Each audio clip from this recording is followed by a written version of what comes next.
Hello guys, this is Mr. Gray and welcome to this awesome video. In this video we will be reacting to top 10 craziest things to happen at Walmart. And let's get into this video. Back to top 10 trends. Walmart! I don't typically shop at Walmart unless I'm running low on ridiculous meme clothing for one of my terrible YouTube videos. .com/son of a bitch show. But I know the type of people who do. If you're ever feeling bad about yourself, stay up till about 1 a.m. and head on over to a Walmart and people watch. It's a beautiful and terrible thing. And certainly, you'll see at least a portion of the 10 craziest things that happened at Walmart. Number 10. A Walmart wedding. Well, isn't that just disgusting? What? I would not have a first wedding met in a North Carolina Walmart returned to the same Walmart to hold their wedding ceremony. And honestly, if you're looking at pictures of this wedding ceremony, you wouldn't be too surprised.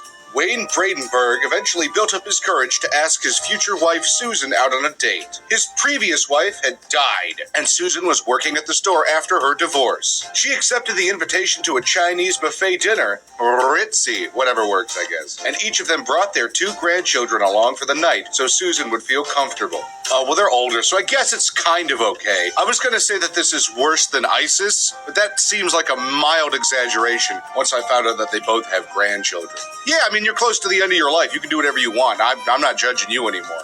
Go ahead. Go nuts. You should have your funeral at Walmart, too. Number 9, a phantom kidnapping. It sounds cooler than it actually is. Sorry. A white dad was accused of kidnapping his own biracial daughters when he took them to Walmart. A man in Virginia, whose name is Joseph, claims that cops arrived at his home accusing him of kidnapping his own daughters. Apparently, some nosy busybody piece of jackass mother should have been dead son of a bitch said to Walmart security that Jason's family didn't fit right and that they were going to report it to the police if the security team didn't handle it. You human dumpster fire, you sack of crap, didn't fit right because they're black? You know, I initially thought this was racism. If they thought it was racism, unless they were anti-white racists, they would just want the black kids to get kidnapped and killed. So I don't think it's about racism. I think it's the opposite. I think it's that just meddling SJW bullshit where someone feels like the race is off with this family, feels like something's wrong, and they make it their moral obligation to investigate this family and make sure that the government's involved so that no one can just live their lives peaceably and all of a sudden you're accused of kidnapping your own kids. Wonderful. Get gunned down. Number 8, giving birth. Look, I know any port in a storm, but come on, at this point you should just consider an abortion. A woman gave birth to a baby boy inside a Kansas City Walmart bathroom at around 2:10 p.m. Monica Ledoux is a Walmart employee who said she gave mouth-to-mouth to the newborn baby boy on a bathroom floor shortly after it was born. Apparently, when the baby was born, it was already purple, and it was also born in a Walmart. It was probably trying to suffocate itself because it knew it was being born into a Walmart. It knew it didn't have a future. Apparently, the baby is doing well and is in Colorado Springs and breathing all on its own. Well, that's great. I'm sure this kid has a bright and happy future ahead of him. Thanks, Walmart. And the best part is you can clean up all the afterbirth with all the stuff that's already at Walmart. Yeah. No need to go to a hospital. Got a dustpan, got a broom, got a mop, got surgical scissors probably somewhere in there, or at least fabric scissors, and those will do the trick. There you go, Walmart. Good on you. Number 7, cooking meth. This one makes a lot of sense, right? I mean, if I had told you, oh yeah, this guy got accused of cooking meth in a Walmart, you don't really question it whatsoever, and I didn't either. I didn't even bother to go to the source for this one. I just took it off the first list I saw it on. When we think of Walmart, we don't usually think of methamphetamine, is what the article says, but they're wrong, because when I think of Walmart, I immediately think of methamphetamine. And while Walmart isn't exactly a hotbed of methamphetamine usage, okay, 1, just say meth, crystal, something like that. 2, yes it is, it's a Walmart. It's had more than its fair share of involvement with that particular narcotic. This is on Listverse. Who are you trying to impress, Listverse? Seriously, who are you trying to impress? Screw this, I'm going straight to the website they stole this from. A Central Kentucky Walmart is back open after police discovered a meth lab on a customer. A man walked into the bathroom in the Nicholasville Walmart on Wednesday, and employees said the man was inside long enough that they went in to check it out, and they found him passed out on the floor. And he was creating meth in a portable backpack meth lab. That's creative. You know what? He would have been the next Walter White, except he slipped on the afterbirth of that last lady in the bathroom, and it knocked him unconscious. Unfortunate. Could have been a crime kingpin. Number 6, murder. A South Carolina Walmart watched in horror as a man stabbed his wife to death in the store during a heated argument at the bank within the Walmart. Philip Talent was shopping for Christmas lights with his family when he heard the chilling screams. The assailant fled the scene, but cops caught up with him after he wrecked his truck during a getaway attempt. His wife died later at a local hospital. That's there was sad. blood everywhere, on the ground, on the table, on the wall, comments one shopper. But don't worry, Walmart remained open for business after the grisly slaying. Class. It was the store's decision to stay open after police arrived. They roped off the gore-splattered crime scene and continued about their daily business. Why? They tried to justify it with the Walmart spokeswoman saying, "We did, as requested, close our grocery checkout area to allow police to do their work and provide some level of privacy given the circumstances." Oh, good job, Walmart. Good job doing the bare minimum to treat a human being like a human being. I'm glad you let the police in there and didn't try to sell that woman's corpse for the low price of $9.99. Let me guess, in the moments when her husband was stomping the life out of her on the floor, did you perhaps take a life insurance policy out on her? Just in case? Number 5.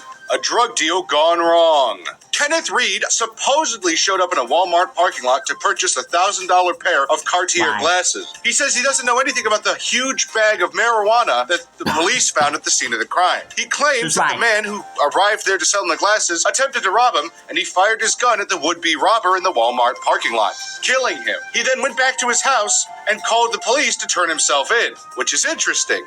Because I guess if it really was a drug deal gone wrong, he probably wouldn't have turned himself in. I probably wouldn't have if I was a guy trying to buy drugs and had murdered another guy. So now we got a murder mystery at Walmart. Oh, Walmart, you never cease to disappoint. It was Kenneth Reed with the pistol in the parking lot. I knew it. Number 4, rabid bat bites.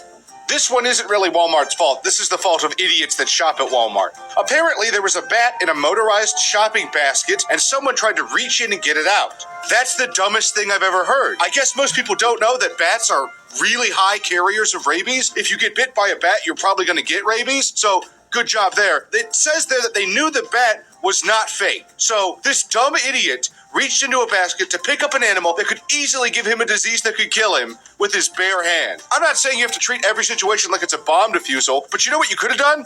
You could have gotten a different shopping cart. In fact, I'm not even sure this was a shopping cart. It says motorized shopping basket, which either means they had a display out there that the guy was reaching into like a jackass, or it was one of those really fat people who can't walk around, so he was on a motorized shopping basket or a rascal, and he didn't want to go to another one, so he just tried to crush the bat underneath his folds. I'm going with the second one. Number 3, arson. A man lit a Walmart on fire so that he could rob the jewelry department of the Walmart. Pretty clever, except that all the video footage shows everyone else running out of the Walmart and him running towards the jewelry section, robbing it, and then running out of the Walmart. It was almost the perfect plan, except it was completely retarded. I don't understand. Whatever. I'm gonna burn down this Walmart as a distraction. Someone was watching No Country for Old Men, you know what I'm saying? But that movie was set in the 80s, when security cameras and cell phones were barely a thing that existed. You can't really get away with crime like that nowadays. You gotta be smarter than that. Security systems are better than that. If you want to steal jewelry from a Walmart, you have to at least wear a mask. For God's sake, start the fire, then wear a mask. That way, if they catch you on security footage, it doesn't matter